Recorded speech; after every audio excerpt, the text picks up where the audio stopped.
ব্যক্তি নিরাপত্তার মানে জনিত যে কোনো সমস্যা, তারপর হচ্ছে দেশের যে কোনো নাগরিক যে কোনো প্রবলেমে পড়ুক সে কিন্তু 999-এ ফোন দেয়।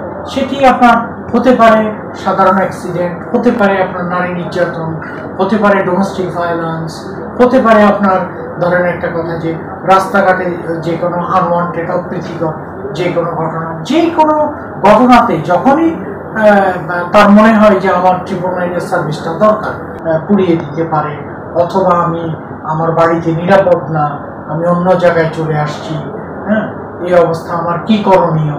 আসলে তখন তো আমাদেরও তাকে যে সে যে কি করবে, তাকে আমরা ধরেন পুলিশের সেবা দিয়ে নিরাপদ জায়গায় নিয়ে যাব বা নিরাপদ রাখবো, সেই পরিস্থিতি কিন্তু আমাদের মধ্যে তখন ছিল না।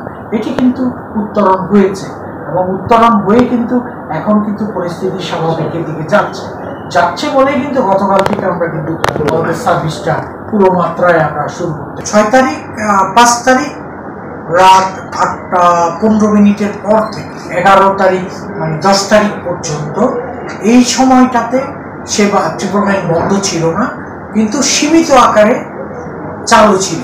কিরকম সীমিত, সেটার ব্যাখ্যাটা হচ্ছে ঠিক এরকম, যেটি বাস্তবতা সেটি হচ্ছে আমি হয়তো আমার 100টা ওয়ার্ক স্টেশন আছে, তার মধ্যে হয়তো 10টা-15টা ওয়ার্ক স্টেশন চালু রাখতে পেরেছি, কিন্তু আমি 100টা ওয়ার্ক স্টেশন রাখতে পারি।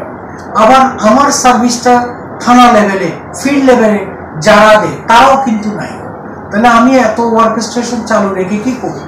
হ্যাঁ, এটি হচ্ছে একটি বাস্তবতা।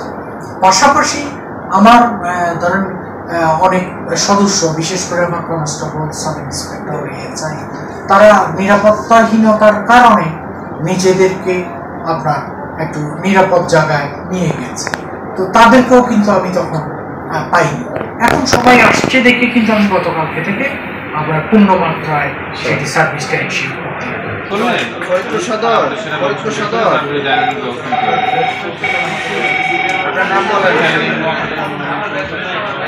সাইডে গিয়ে কথা বলেন, এখানে শব্দ হচ্ছে, সাইডে গিয়ে কথা বলেন।